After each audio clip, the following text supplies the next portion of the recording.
Bonsoir à tous et à tous, bonsoir à tous les suivants et à tous les inconditionnels de Grégoire Omnisport doomu Gaynde Njaay warul tiit warul ragal maa ngi di bëggee di leen bëggee donc la date des éliminatoires de la coupe du monde 2026 maanaam ko naa ko wax ma ne la coupe du monde 2026 se prépare dès maintenant parce que éliminatoires yi ça va bientôt démarrer donc ça c'est très clair donc les premiers jours de ces éliminatoires donc débuteront dès le mois de novembre prochain juste avant la CAN. Ñu def les premiers et deuxième journée donc ci lay am du 13 au 21 novembre 2023 ensuite troisième et quatrième journée ils auront lieu dans la période du 3 au 11 janvier 2024 boobu lay am 3 au 11 janvier 2024 soit 2 jours avant le coup d'envoi de la CAN 2023 c'est trop short ça aussi c'est une programmation donc c'est un chevauchement qui ne va pas arranger les équipes nationales mais ça peut servir de match de préparation. Espérons qu'il n'y aura pas de blessures. Et les éliminatoires reprendront un an plus tard, en 2025, entre le 17 et le 25 mars. Là, on aura les 5e et dernières journées. Donc ça, c'est très clair. Donc, tandis que les premiers vont se qualifier. Donc, voilà, non. Donc, on aura 6 groupes. Voilà. Donc, les premiers de chaque groupe de 6 se qualifieront. Donc, mooy 9 groupes de 6 la 9 fois 6 54 mooy les 54 équipes confédération donc des équipes qui forment la confédération africaine de football 9 fois 6 54 donc les 9 premiers vont se qualifier les 4 meilleurs deuxième final four demi-finale finale ku ci génn mooy dem tournoi barrage intercontinental donc loolu leer na naañ li leer ba leer mooy Nicolas Jackson il va pas rester à Villarreal Nicolas Jackson Nicolas Jackson en pleine forme en feu il est intenable 12 buts et 5 passes décisives cette saison mais sur les 6 derniers matchs il a marqué 8 buts et 2 passes décisives Nicolas Jackson attire les convoitises moo tax ki koy seeteen wax na ko l'ancien entraîneur du Betis et du Barça nee na il vaut le double en janvier moo tax dans la vie il faut pas se décourager Nicolas Jackson dafa blessé woon avant janvier mu xaw a tane tuuti mais dafa traîner blessure mu dem Bournemouth ñu détecté toujours la blessure mu ñëw xaar ba faju actuellement il est en pleine forme c'est l'attaquant donc le plus en forme de Villarreal il a 21 ans il ne devrait pas manquer de choix parce que Leipzig mu ngi ci dossier bi Leipzig Christopher Nkunku day dem il faut recruter son remplaçant et le remplaçant désigné c'est Nicolas Jackson wala Michael Jackson parce qu'il fait des tours de magie au sein de l'attaque de Villarreal le sous-marin jaune d'après les informations divulguées par le très crédible, l'incontournable Fabrizio Romano. Le club allemand est très attentif, donc 35 millions d'euros.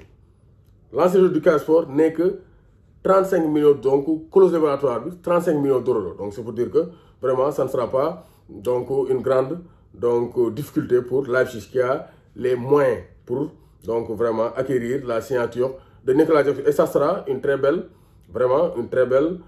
destination parce que Leipzig donc c'est un club qui permet aux jeunes de s'exprimer. Il joue les places européennes en Bundesliga, il joue la Ligue des Champions. Donc c'est une très belle vitrine pour Nicolas Jackson. Donc il nous expulse un joueur qui devait jouer les matchs de championnat. C'est une usure pour un autre joueur qui doit jouer la finale de la Ligue Europe. Pape doit apprendre à jouer ici. Il vient de France, je ne sais pas si c'est la même chose.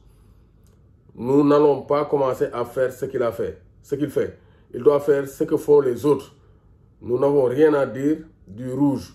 Donc Pape nag dañ ko rouge la dernière fois bon entraîneur bi mer na on va le soutenir il est très jeune il va apprendre donc nee na Pape na jéem a adapté wu ni footballé Espagne France la jugee xamul nan la France di jouer mais règlement Espagne dafa am ay règlement donc il doit s'adapter à l'ensemble de l'équipe pour moytu les cartons rouges parce que carton rouge yi ça pénalise son équipe donc andalou donc le FC Séville donc ça c'est très clair. Donc on va terminer par donc le quintet local comme l'a bien titré le journal Stade donc Cissé Thiaw Daf Diallo Cissé Daf Thiaw Diallo Cissé Daf Thiaw Diallo Cissé Daf Thiaw Diallo donc ça ce sont les 5 entraîneurs locaux qui ont remporté des coupes d'Afrique. Aliou Cissé a ouvert le bal en 2022 le 6 février donc Malick Daf le meneur d'hommes il a remporté pour la première fois de notre histoire la coupe d'Afrique des Nations U20. Pape Thiaw la surprise du chef moom aussi kenn xaaru ko woon mu ñoo gagné le CHAN. Serigne Saliou Dia l'homme aux 3 étoiles moom aussi il a gagné la coupe d'Afrique des Nations U17 il avait gagné le tournoi UFOA fii moom c'est un grand acteur, un grand bosseur du football local. Mamadou Diallo aussi, il amène les Lions Bissoko au 7e ciel. Donc actuellement, football Sénégal ñoo ko téye moo tax àdduna bi yëpp Sénégal rek la ñuy topp jouer ak Sénégal risque la jouer ak Sénégal jamono yi risque la voilà. Donc ça donc ñu ñaan nag suñu Lions yi U20 ñu jéem a góorgóorlu parce que pour les U20 je pense que y a une absence notoire. Lamine Camara c'est l'absent le plus présent comme l'a bien titré le tout foot. Donc vraiment Lamine Camara actuellement il manque à l'équipe nationale du Sénégal parce que c'est un milieu de terrain qui est capable de se projeter et ces projections manquent à l'équipe nationale du Sénégal au niveau des deuxièmes ballons. On a du mal à marquer, on marque difficilement. Le premier match on n'a pas marqué, le deuxième match on a marqué grâce à Demba Diop parce que nos milieux de terrain sont très prolifiques. Demba Diop a marqué beaucoup de buts durant la dernière CAN. U20, Lamine Camara aussi a participé donc à ce festival offensif. Actuellement, sous 9 aussi, ils ne sont pas efficaces. On a un problème de meneur et un problème de finisseur. Samba Diallo, il est là, mais il y a beaucoup de fantaisie dans son jeu. Samba Diallo, il doit s'améliorer, être beaucoup plus concentré. Il a la grosse tête, il un star. Il faut rester modeste. Au début de sa carrière, jouer juste, Dieu progresser. Tu es talentueux, on te soutient, mais il faut rester sur terre. Parce que le football, c'est un marathon. C'est la longue marche de Mao surtout. Et ce n'est pas un long fleuve tranquille. Donc il y a beaucoup de secousses, il y a beaucoup de vagues. Donc il faut rester humble et essayer de gérer la situation. Voilà. Mais il y a une chose, d'après une source sûre, agents yi ñoo nekk Colombie, ñoo nekk Argentine di sonal les jeunes joueurs. Fédération nañ def bouclier, def ay barbelés pour protéger notre équipe. Nous pouvons nous concentrer. Actuellement, les jeunes sont obnubilés par la signature de contrat. Parce que si les gens ils veulent signer des contrats pour devenir professionnels. Donc, les gars, ils ne pas football. Si le football est pareil, ils doivent proposer un contrat. Ni dans une compétition, ils peuvent perturber. Ni dans Argentine, ils perturber sur Lyon, U20, on a besoin des joueurs performants, des joueurs en forme, des joueurs concentrés, non perturbés, pour pouvoir faire la différence et se qualifier au second tour. Parce que nous, au premier tour, pour moi, c'est un échec là. Parce que, vu la qualité de notre effectif, vu l'élan qu'on a, on ne doit pas sortir au premier tour. Dans une poule, il y a l'Israël, le Japon et la Colombie. Donc, on doit sortir.